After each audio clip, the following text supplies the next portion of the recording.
Ich möchte euch nur mal den Moment schön mitnehmen, die Nebel, die Kälte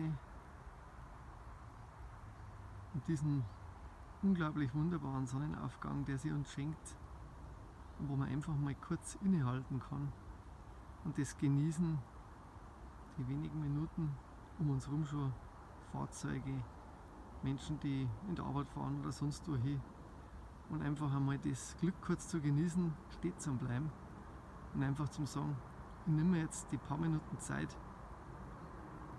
und schauen wir das einfach mal an, was uns die Natur da bietet. Diesem kühlen Novembermorgen, diesem wunderschönen Sonnenaufgang. Gebt euch einfach mal diese Zeit, ich kann es euch nur empfehlen. Genießt es.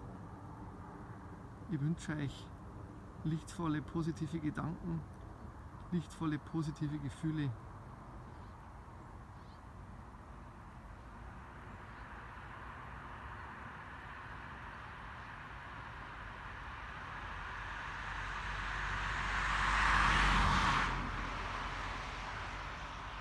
Das Leben ist schön, wenn man sich diese Momente bewahrt.